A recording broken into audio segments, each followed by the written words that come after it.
Hollywood, to the mayor's office, and now, behind the mic at KXEX, this is the Alan Autry Show. No retreat. And so, my fellow Americans, ask not what your country can do for you. Ask what you can do for your country. Mr. Gorbachev, tear down this wall. What the hell's going on out here? Everybody grabbing out there. Nobody. That the only thing we have to fear is fear itself. Today, I consider myself the luckiest man on the face of the earth. I'm not fearing any man. Mine eyes have seen the glory of the coming of the Lord. So, 5 seconds left in the game. Do you believe in miracles? Yes! Unbelievable. Free at last! Free at last! Thank God Almighty! We are free at last!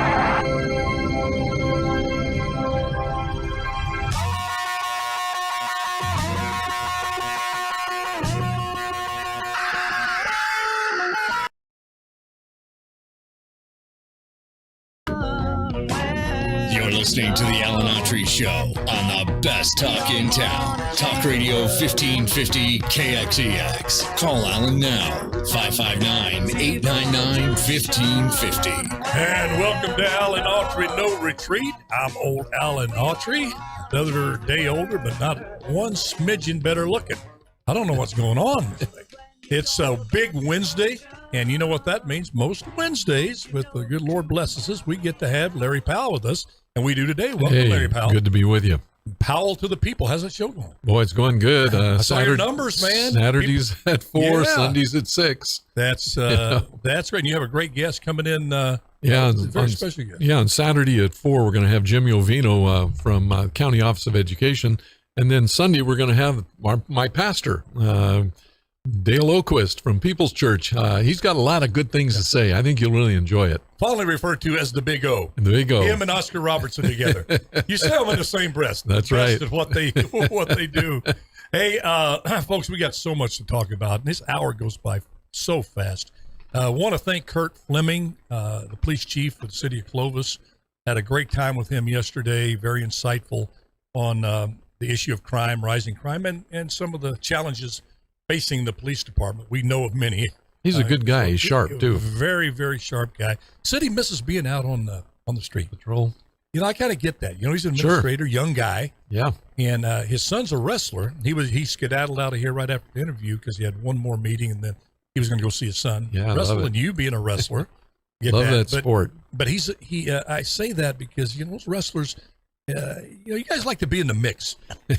Ex-football players like me, I don't want to get hit again. Listen, I didn't like getting hit as an NFL quarterback. 6-second bursts, and we do 2 minutes nonstop. Nonstop. You're absolutely exhausted after 2 minutes of nonstop, and then 3 minutes in some cases. You know? Do you ever smack talk them? And when you get them in a headlock down there going, you might as well give up. You're going No, down. but I do remember one kid saying, "Don't pin me. I'm married and got 5 kids." He was a high schooler. Really? Yeah. Yeah, I tell you, man, wrestlers are a different breed. They definitely and are. I mean that with all respect and fondness. And police chief it was just kind of nice to hear him say that he, yep. you know, he does a great job, obviously, there in Clovis, all of Clovis, for the political scene. You want to see a political system working to a higher degree than most places. Not perfect, no place is. But if you want to, pick up some good notes on how to run a city, go over there and pick the brains and the hearts of that city council, no doubt, the police chief, all the way back to Harry. What's his name? Harry Armstrong. Armstrong. Gosh, to Harry Armstrong, who was just he was a mentor of mine. I just drew a blank there, which happens when you get my age. But I mean, just great folks there. So anyway, let me shoot this. Shoot it off here at the top of the show with a little art.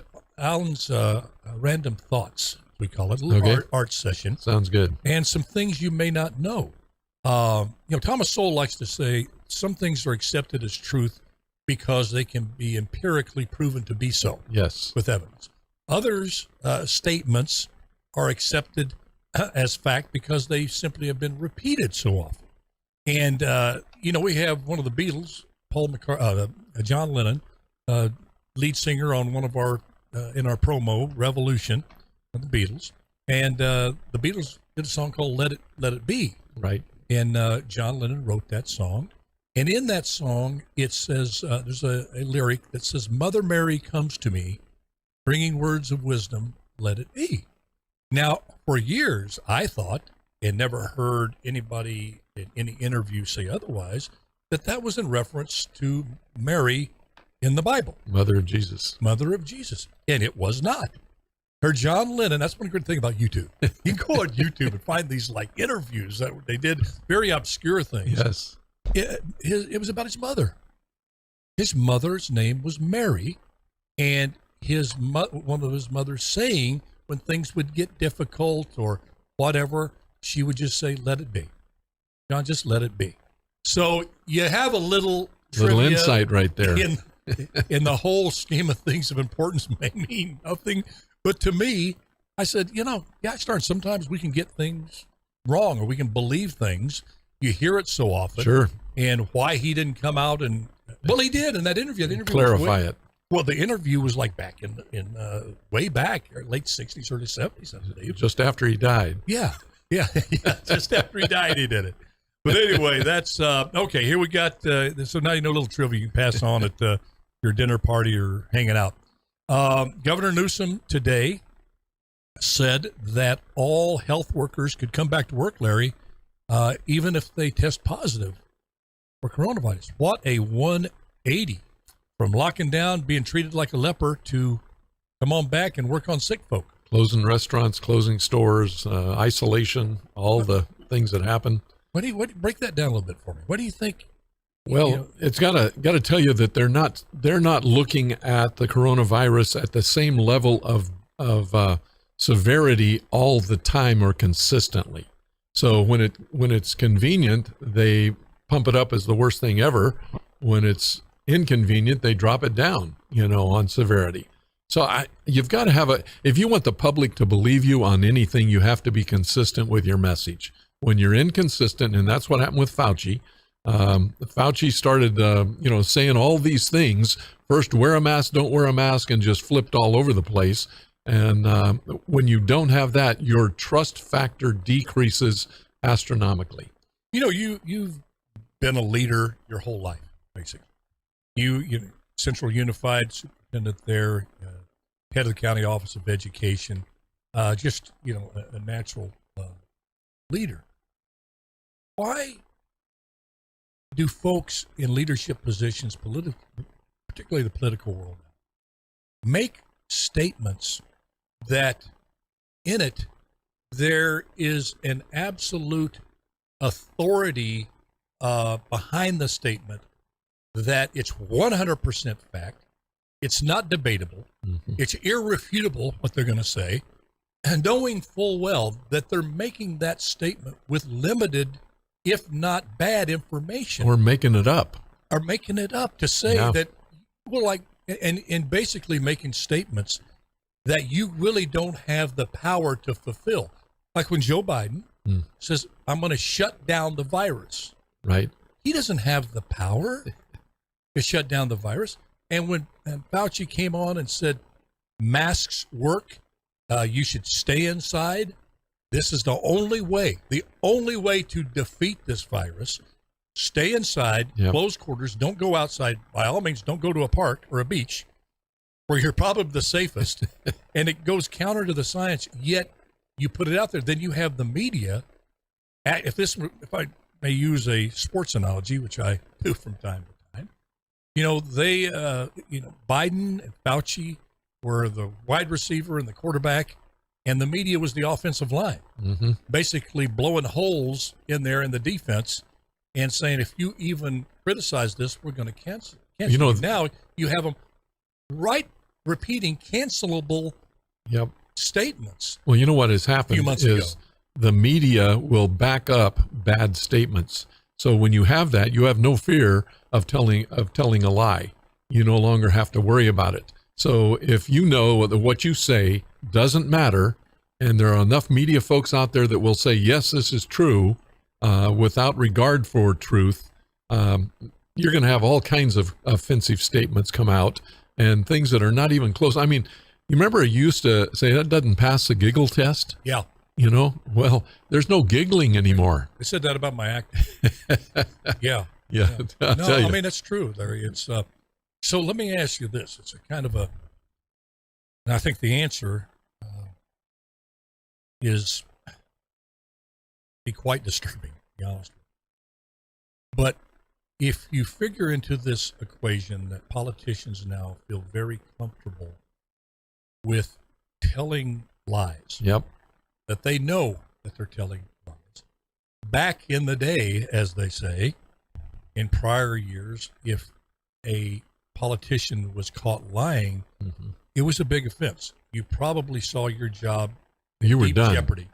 If not, Nick started with Nixon on down. I mean, it was a big thing to just bald-faced lie to the people.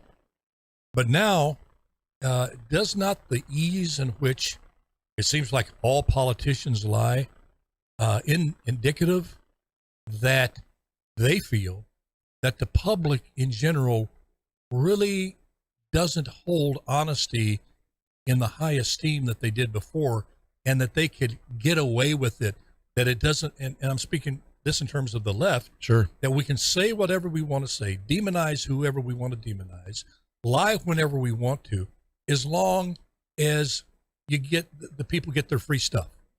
If they get their free stuff, they get their stimulus checks, they get their money, then that wipes out the honesty and trust.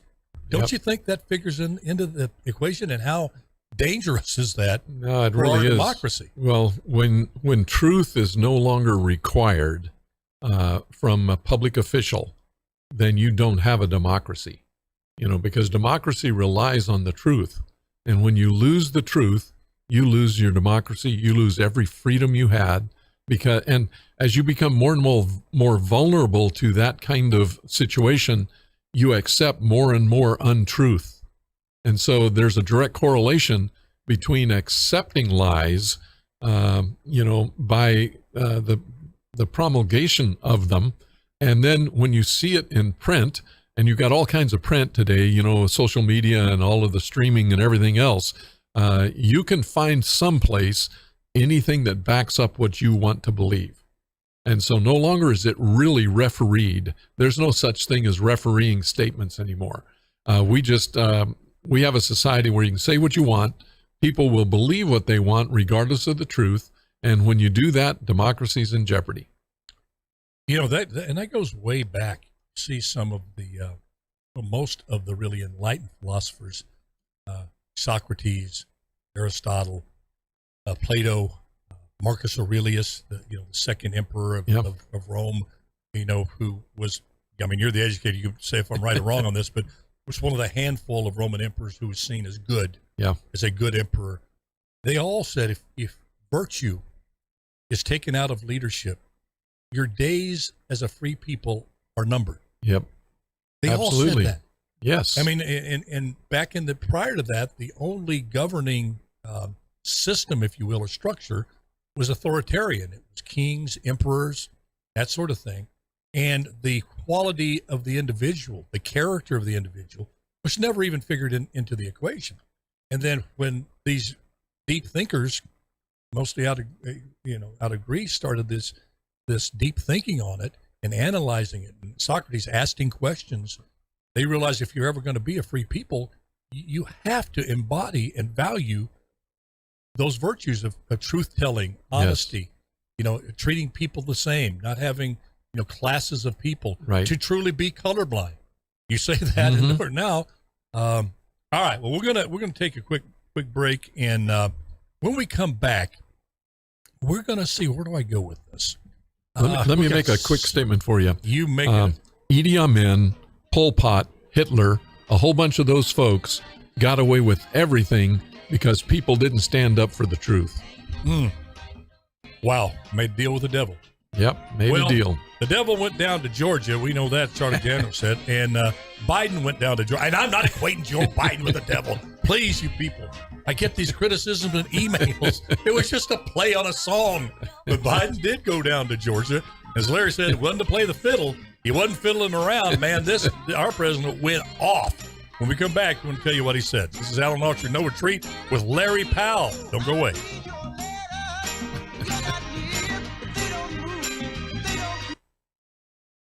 Oh, Facebook folks, I love you so much. Well, we get some good views here. The numbers are going up. Appreciate you telling your friends about it. And I'm just having the time of my life being with you all.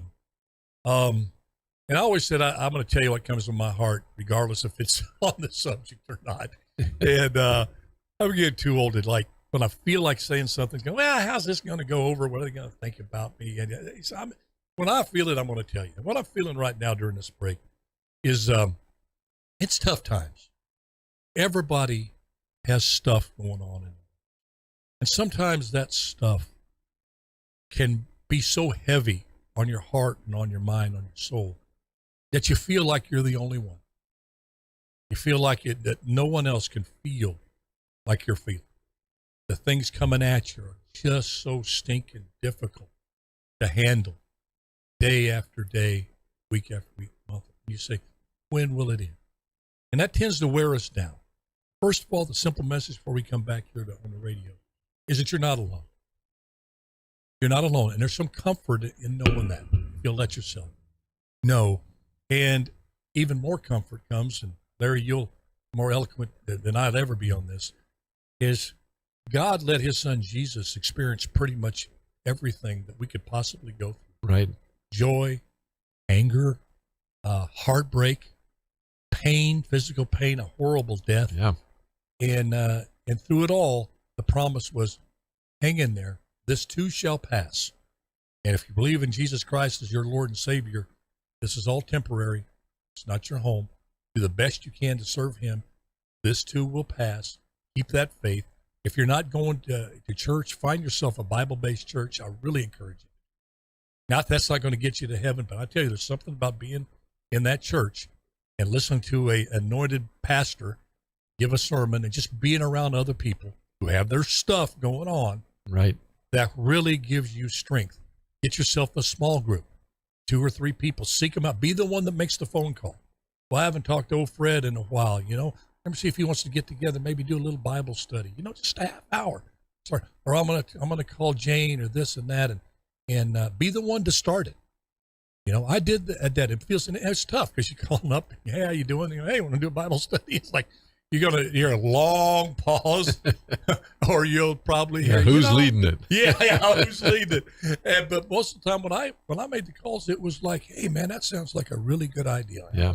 Let me make a recommendation. Yes, go Larry. Go to the U version of the app of the Bible, and it's absolutely phenomenal. It has about 27 different translations in it. It has daily applications in it. It's got all kinds of stuff. If you're, in a sorrowful situation, we're having loss, it's got verses for you. But simply go download the YOU version of the Bible, and it's absolutely fantastic. It will encourage you, and I would recommend read the Message version of it. 10 seconds. So you got a whole bunch of choices in there, but read the Message version of the Bible from the U version. 5 seconds. And you're good to go. Good stuff there.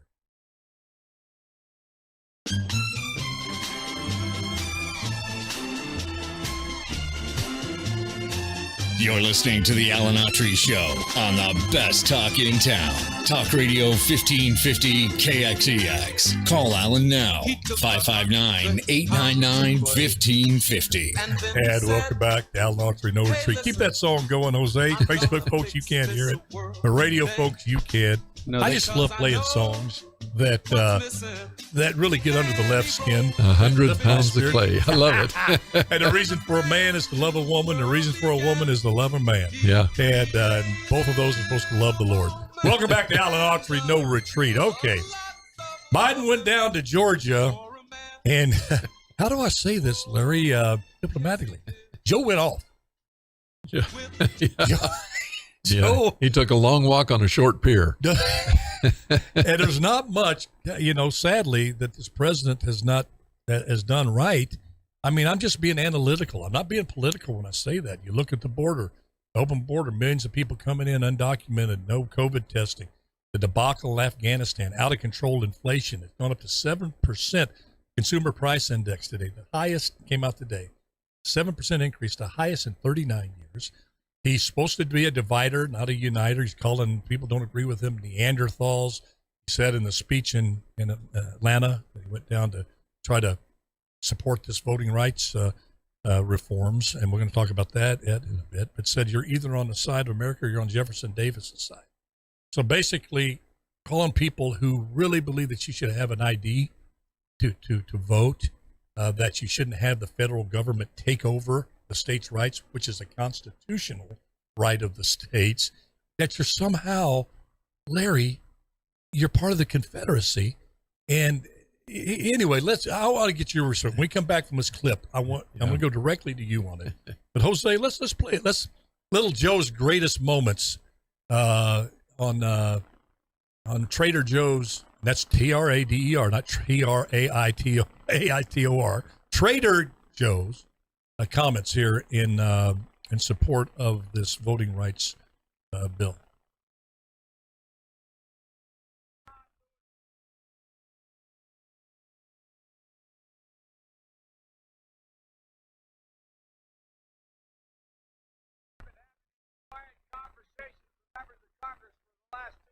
I'm tired of being quiet. Man, Joe. Single republic. No. Displayed the courage to stand up. President. They won't even say his name. Not one. Gotta go there. Sadly, the United States Senate, designed to be the world's greatest deliberative body, has been rendered a shell of its former self. Gives me no satisfaction in saying that. And a as an tiebreaker. institutionalist, as a man who was honored to serve in the Senate. But as an institutionalist, I believe that the threat to our democracy is so grave that we must find a way to pass these voting rights bills. Debate them, vote, let the majority prevail. And if that bare minimum is blocked, we have no option but to change the Senate rules, including getting rid of the filibuster for this. There, he went there. He went there. We can cut it off. He went there. I was going, Joe, please don't go there. I feel Let me tell you something real quick that I didn't like about what he said there. He said if the majority doesn't prevail, then basically do what you have to get it anyway. I thought this was a majority democracy. Wow. And to protect the minorities in our country. Yeah. The strictly majority rule is what caused a lot of these bad institutions to continue to be created and to continue to perpetuate itself. If you don't get what you want, slavery. find another way to do it. That's crazy. I listen to this and I watch it and I'm reminded of the old saying, I feel like a mosquito at a nudist colony. Where do I begin to go at this with Joe? First of all, the anger that he expressed did not play well. No. Not just with Republicans and independents. If you see the feedback on this, just go online from the talking heads on CNN. Of course, they're not going to like it on Fox. So just put Fox over there, over to the side. Look at what they're saying on CNN, MSNBC, CBS. They saw it was a big act. Yep. He's being hit hard by the left by saying, you talk this big game, but you don't get it done. Meaning somehow you can get Republicans who believe that you should have voter integrity, that you should have an ID to vote, that you should not be able to give water and food if you're a member of a political party out in line trying to get people to change their vote by bringing them food and water. So a Republican or Democratic operative should not be out there. In the voting, in the law, the place of the voting, the site can provide water. Yeah. A worker there at the polling site can go out and provide water for these long lines. So the deception there, we just don't want, trust me, by those words that you, even the next politician like me says, trust me. But the deal is you do not want, just dig into it a little further, you do not want the federal government dictating to states all over the country a one-size-fits-all system of voting. You talk about being rigged and turning this country in the direction that we may never come back from. Just let that run wild. And it's, Larry, I mean... Or taking away citizenship as a necessary function to be able to vote. Exactly. You have to do that. Another interesting thing is that with President Biden, louder talk doesn't make something true. And we taught that in debate, you know. It's your arguments that make something true or not and persuade people. Yelling about something doesn't make something true. It only makes you look worse. But isn't that the fundamental, I don't want to call it institution, but fundamental principle of the United States of questioning authority, of limiting authority, limiting government? I mean, you look at our Constitution and Bill of Rights. It was to protect the individual from abusive government. Yes. And if you, and the freedom to be able to critically think, to encourage critical thinking, to take a law or an endeavor, whatever it is, whether it be in history or the science class, and ask questions about it, having critical thinking has been replaced by critical race theory, where this is the truth. You're born racist. You're born either oppressed or you're an oppressor. Okay? There's nothing you can do to change that. Well, can we have a discussion and ask questions? No. If you do, you're a racist. Right. And that kind of thinking is, you know, this guy was supposed to be, labeled himself as a middle-of-the-road Democrat that you could trust to bring people together. Right. He calls people Neanderthals that don't agree with them. He calls them white supremacists if you don't agree with them. Over 80 million voters. That's what we call, if you're a Trump supporter, you are a member of Davisites. Yes. Jefferson Davis. We didn't play that clip, but he went, folks that are listening, you may have already heard it, said that if you got to pick, you're either part of the United States and you're a part of the Lincoln movement, or you're Jefferson Davis if you don't agree with the John Lewis Act. And John Lewis, I know, Larry, you feel the same way. I really respect John Lewis. He went through the civil rights thing in the 60s with Martin Luther King, got beat up many times, buried Bull Connor and all that stuff. And that's another thing he said, that if you don't agree with this voting rights bill as written, you support Bull Connor and George Wallace. I'm not kidding, folks. He said that. I'm not making this up to make my case, but I don't need to. The president did it himself. And you're listening to the speech, and you're going, my goodness gracious, do you even know how to begin to be a uniter?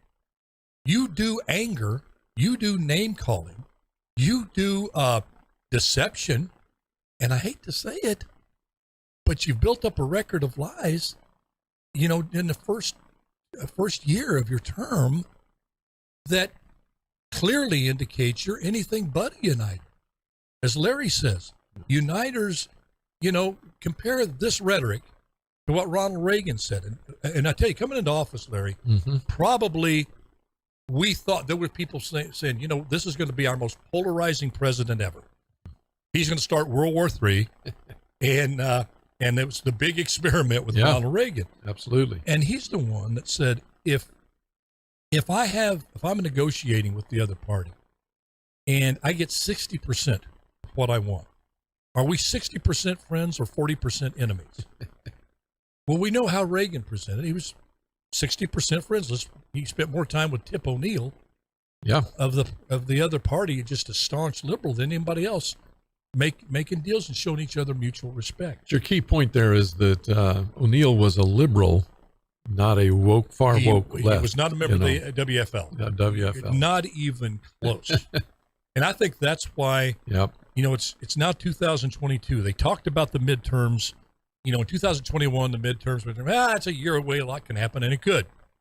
In fact, I would caution Republicans, don't start doing your victory laps. I'm seeing on these shows, you're already celebrating this massive red wave. You better keep your powder dry and mind your P's and Q's. Stay true to your values. Exactly. Anything can happen between now and and November. But I do feel that things stay as they are, and I don't think they are. I think it'll only get worse. Remember, Reagan said the most terrifying words in the English language are, "I'm from the government and I'm here to help." Yeah, exactly. Yeah, and you see these folks now, and whoever's advising him, and we know who it was initially, Susan Rice and Barack Obama. I think they've long since run to the hills. They read the writing on the wall. And another person who read the writing on the wall, if this doesn't tell you something, nothing will. Stacey Abrams, in her home state of Georgia, well, she was supposed to be at this speech standing with Kamala Harris and Joe Biden. And due to a scheduling conflict, she couldn't make it. No, wait a minute. What is she didn't say what she had scheduled. And I hope it wasn't she had it was to a get double cheeseburger. I think a Manny and a Petty. I think she probably had a Manny and a Petty going, and I probably wouldn't cancel those either but that is hugely telling. The midterms are coming up. She's already said she wants to run for governor. They are not going to get even remotely close. Kamala Harris and Joe Biden. They have officially become toxic, don't you think, Larry? Yeah, exactly. Yeah, to the most, woke left that you have out there. And Stacey Abrams is definitely a liberal and woke, but she's liberal-ish enough to say, I know I have to peel some conservative votes off to beat the Republican candidate. So I've got to move to the middle some. Some, right? Toward the middle, I should say. But to leave the president out there, to snub the president. And then Joe Biden comes out they ask him right off the bat, where's Stacey Abrams? And he, in his inevitable fashion, go, well, we had a long talk this morning. We had a scheduling thing that we could, lying again. Oh, man. He went in there and said, where are you? And then they came to this agreement that he had to make up some excuse. Yeah. And that's the president of the United States. The president of the United States calls. I think you can schedule your thing to be there. Yes, exactly. And again, never even say what the thing was. Here's another quote from Ronald Reagan. Government's first duty is to protect the people, not ruin their lives. I love that. I like that too. He had so many good things to say. I like the what he said. He said, he says, you know how to tell a Democratic puppy from a Republican puppy? He says, Republican puppies have their eyes open. Now, come on. Even if you're a Democrat, you can't get mad at that. No, you can't. And then what he said over there, I think it was the Mondale campaign, they were on everybody's age. Yeah. And that was the big issue. He's too old to be president. And they asked him about the reporter just gave him the perfect setup. Because what do you think about this criticism of being of your age? Age being age in being an issue in the campaign. And he says, well, I can promise you this, that I will never, ever use my opponent's youth and inexperience against him. And everybody broke down. You see Mondale turning over, laughing, and you see the look on Mondale's face going, it doesn't matter what's said after this. I'm done. I've lost this debate. He's got Yep. So where's the sense of humor out there? I don't know. And I think what's happened is clearly they see now. I can see clearly now the rain is gone. You can see clearly now that you're in 2022. Yep. That the data coming in, the polls that are coming in, the surveys that are coming in, barring some seismic political event to change things, the numbers are so daunting. 30% drop in support from independents. You see a significant drop in Democratic support. Right. Only 71%. That may sound like a lot, but Larry, they want to see him run again. Right. That's not incumbents. A lot. Yeah, incumbents have to have 70, 80, 90%. Yes, you got to at least be in the 80s, right? Yeah. Oh, you got to be in there. And I think they realize this, and there's a malaise out there in the Democratic Party. They don't know which way to turn.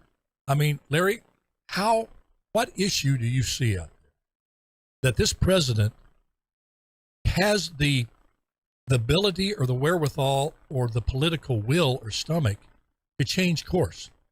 He can't change course on Afghanistan. He's already screwed that up. Yep. But he can't change on the border.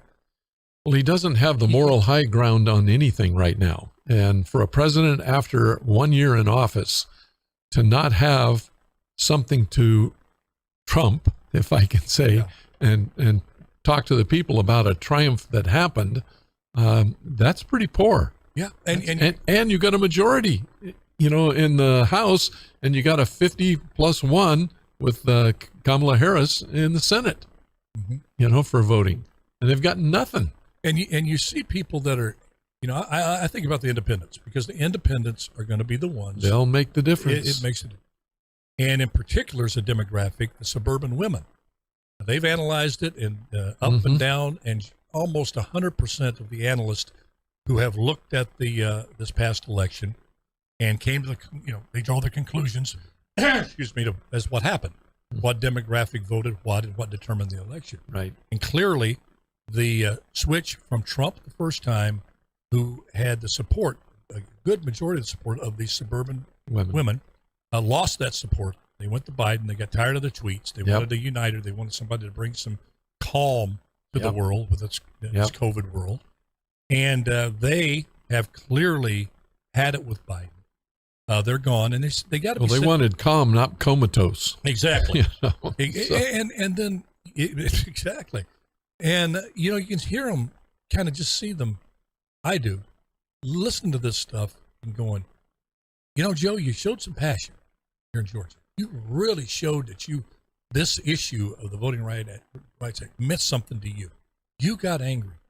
Well, why don't you get just as angry at the issue on the border, which has almost 80% agreement that something has to be done? You can't have just an open border. You got to have structure and order to that border.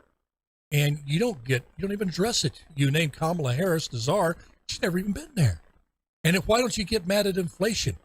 Why don't you get out there and say, I'm going to tackle this inflation, and we're going to work together to defeat it. I'm going to talk to the Fed. I'm convening a committee on this thing. And where's your anger towards all of these things that the CDC, edicts that the CDC put down that basically have destroyed an economy? And you can just go on and on about issues. Critical race theory.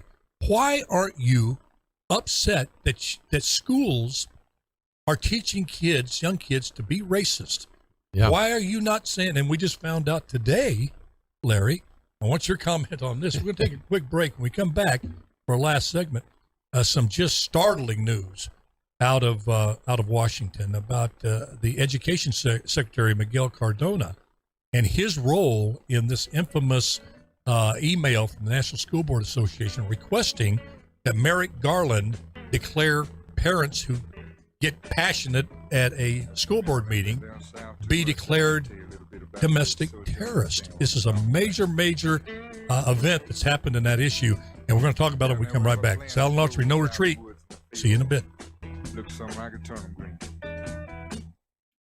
Pretty poke salad. Yeah. Not good. No.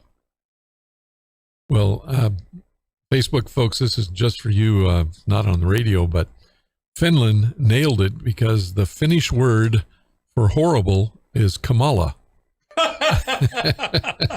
Just found that out. Wow. That is. It is. Of course it's for real. Kamala. Horrible. It can't be spelled. Spelled the same. No. Everything. It's spelled the same. Kamala. I don't want to find out what Alan means. Or Larry. How about the name Karen? Oh boy, it's a beautiful name, but I don't think too many people are going to be naming their kids Karen. There won't be a lot of kids in the next couple of years. How did that start? Some YouTube thing? I don't know. Maybe a Karen started it. That'd be fun to find out. Yeah. So then hey, let's call everybody Karen from now on. That old man got slapped calling on the airlines, calling a gal that went off on him, called her Karen. Boy, she came through with a left hook, knocked his glasses off his side. But to his defense, he didn't hit you. Don't hit a woman. Yeah, that's right. Not in view of the camera. Yeah. Come to find out, she used to be on Baywatch, the girl, the The attacker. We got to hit Fauci. We got to hit. Yeah, got to catch Fauci. Oh my goodness. Grouchy Fauci. We'll just skim over the thing. I'm cutting that audio just for, Yes. for whenever it's necessary. And you feel like it, you do it. Don't even wait for the cue. You'll know. You'll have the feel. Now, as much as it may apply, that comment was not meant for me, calling me a moron. Yeah. This is, that's old Fauci. That was an open mic. Open mic. Where Fauci got caught saying, "What a moron." To Senator Moran, I think it was. Senator Moran. Senator Rand Paul. No, it wasn't Rand Paul. It was Paul Moran. Oh, yeah, senator. That's right. Yeah. You're right. He was questioning on his He was finances. just arguing with Rand. Yeah. I don't necessarily buy that when you get angry when somebody accuses you of something, that it's always a sign that you're guilty. But how the type of anger that you go on, is there certain things? He does think he protesteth too much.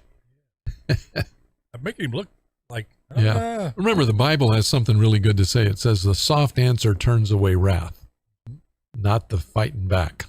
Well, I learned that this morning. Won't mention who any further. No than more that. comment. I'll go there. That mouth. Trouble. Well, and don't expect life to be fair. No, but please don't make that. 30 seconds. Life is not fair. That's the biggest mistake you can make, is to search for fairness and expect fairness. Life isn't fair. People that you love the most can let you down. You can let others people down. Don't get too pious on that. Exactly. You can say bad things both ways. Yeah. Yep. And the world is 5 seconds. All right.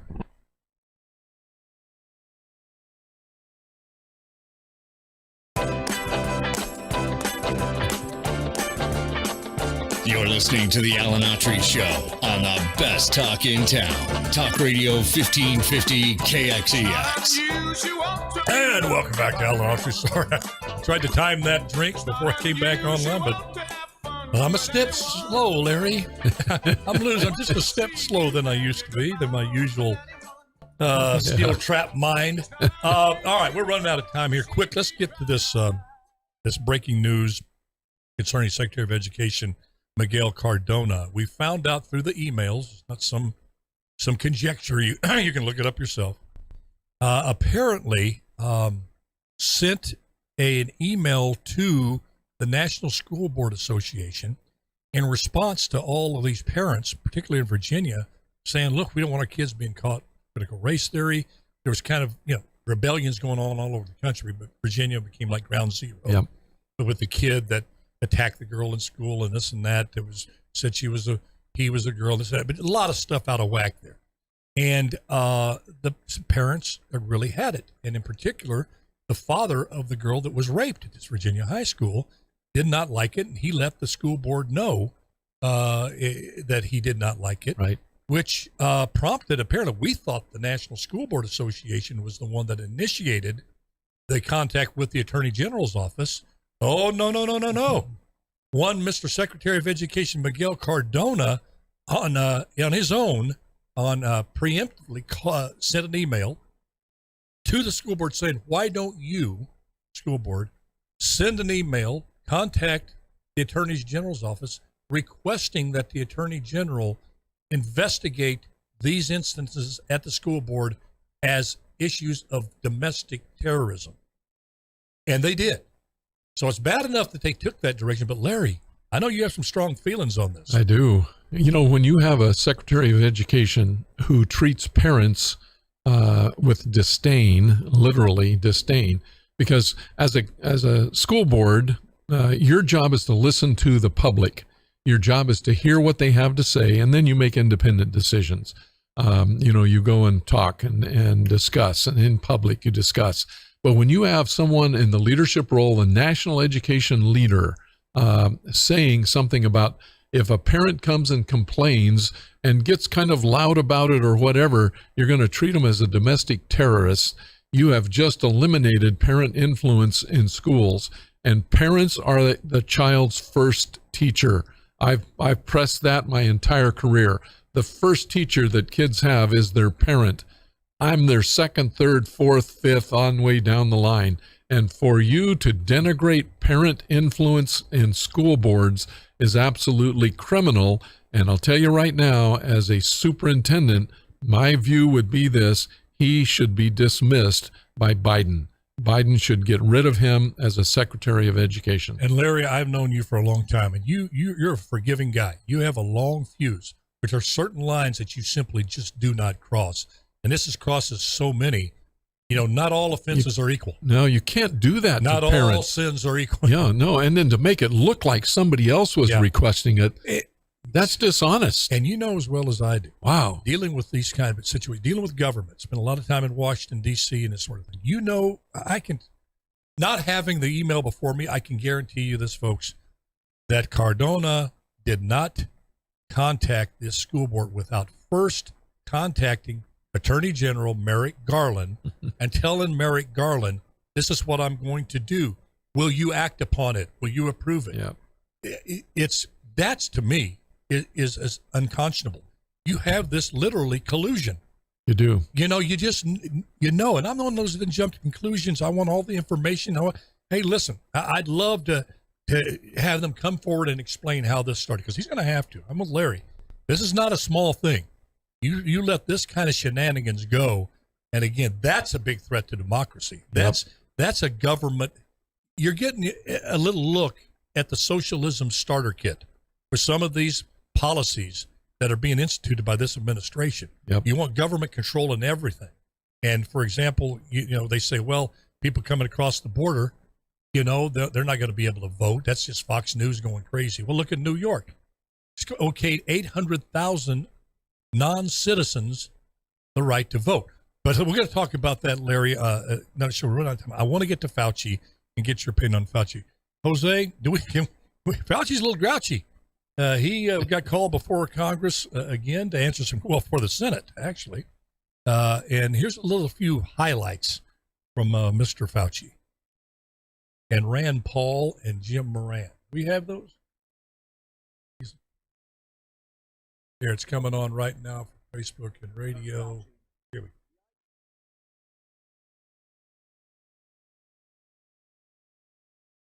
Science, that any criticism of you would be considered a criticism of science itself is quite dangerous. Central planning, whether it be of the economy or of science, is risky because of the fallibility of the planner. It would not be so catastrophic if the planner were simply one physician in Peoria. Can we get to where Fauci's response there? I think this is kind of the people who chose that position. But when the planner is a government official like yourself who rules by mandate, the errors are compounded. I did not do that. You responded to him that you would do it, and you immediately got an article in Wired, and you sent it back to him and said, hey, look, I've got him. I nailed him in Wired of all scientific publications. What went on. There you go again. You just do the same thing every hearing. That was your response. And this wasn't the only time. So your desire to take down people. You're absolutely incorrect. As usual, Senator, you are incorrect. Almost everything you said. Well, no, you deny, but the emails tell the truth of this. No. This wasn't the only time. Your desire to take down those who disagree with you didn't stop with Harvard, Oxford, and Stanford. You conspired with Peter Daszak, who you communicated with privately, and other members of the scientific community that wrote opinion pieces for Nature. 5 of them signed a paper for Nature, an opinion piece. Whether you like Rand Paul or not, signed a paper that everything he's saying is absolutely true and verified. The idea that the virus could have originated in the lab. Do you think words like conspiracy theory should be in a scientific paper? Senator, I never used that word when I was referring to it. You're distorting virtually everything. Did you communicate with the 5 scientists who wrote the opinion piece in Nature where they were describing, there's no way this could have come from the lab? That was not me. What I did. Did you talk with any of those scientists privately? You keep distorting the truth. It is stunning how you do that. Did you talk to any of the scientists privately? Yes. Who wrote the opinion? You did. Okay. What were they telling you privately? Let's go ahead and cut that off. We didn't get as far into it as I wanted to. We'll try to get it on there tomorrow, but I want Larry's take on this. As I said, folks, he has a very long fuse. He believes in letting people that are in positions have a chance to succeed, give them a lot of leeway to succeed. That's just how he operates. That's how I like to think I operate. Anything that I've been blessed enough to lead, the city of Fresno, a football team or a movie set, what have you. But his reaction, the anger, and it gets worse, folks. We don't have time to show you or listen to the whole tape. But what's your initial take on his reaction? Well, when you see Fauci reacting as grouchy as he was about this and denying everything, when you take a look at the emails and the communications back and forth, it's pretty clear. He said some things that he says he didn't say, but they're in writing from him. And it's just disappointing, more than anything, Alan. It's disappointing when you see someone who is trying to, quote unquote, help guide us through a pandemic, and yet you see that his wife is involved in the national health stuff. He's involved in China. You have so many things that you're going, well, I'm not a conspiracy theorist, but it sure makes me want to look at the background a little more and find out what's going on. And I'd also like to know, does he have any investments in some areas where he's making money over some of the decisions he's made about the virus? So it just makes me want to question a lot more when you see how vociferous he was and combative he was. I've never seen him like this. No, and this whole thing. Push back a little bit. Yeah, but I mean, he was like Biden. Yeah, they both have. They feel like the walls are coming in on them. It's closing in. Yeah, and you can't claim to be an open book if you're afraid of people reading the open book. Scientists are not afraid of being challenged. They use the truth to fight the challenge. He doesn't use the truth to fight the challenge. All right, I want you to put your political analyst hat on. Just got a couple of minutes. Does he stick around to the midterms, or does Biden say to himself or his advisor, say, look, we've got to send some signal that we're going to do things differently? They're already starting to let, like the governors, people going back to work that test positive, seeing the tables turn on this COVID thing. Is he around by the midterms? I think he is, and I'll tell you why. He's going to be around because he's the guy they can blame it on. And so if things really go bad for Joe Biden, they can just point the finger at Fauci. Do you think that plays with the independents? I think it might, because if it's a matter of when you think he'll do something. I think he'll do something after the midterms or leading up to them to say, we've been trying to fight this thing and Fauci got it wrong. And, okay. And then you factor in that there's, folks, they've discovered 32 variants of Omicron. Well, there's a new variant every day. Yeah. That's what viruses do. It's coming our way. What are they going to do? Well, they should do what they're starting to do now is say, look, you can get vaccinated, you get the therapeutics, you got to eat well, exercise, take care of yourself, and then we just have to live with this thing. We're going to have to work our way through, keep the schools open, keep the businesses open. And all you folks who want to work by Zoom, no, Zoom is not like being at the workplace. Get your butts to the workplace. Yeah. More work's done there. I'm telling you the truth. Comfortable at home, but you can't do the same job and many jobs at home as you can do if you're at a workplace. All right, Larry, thank you so much. Enjoyed being with you. God bless you. God bless you folks for tuning in. God bless America. Good Lord willing, creek don't rise. We'll get a chance to do it on Thursday. Bye-bye now. Keep smiling until then. All right, Facebook folks, I got to skedaddle on out here. Got another meeting here. Thank you for tuning in. Love you all. And I'll be getting back to the emails. I'm getting back 3 or 4 at a time. Appreciate you emailing. Keep it up. Appreciate the support. Appreciate the criticism. I do. Yep. I do. Hey, as long as you're tuning in and we're having this discussion, it's good for everybody.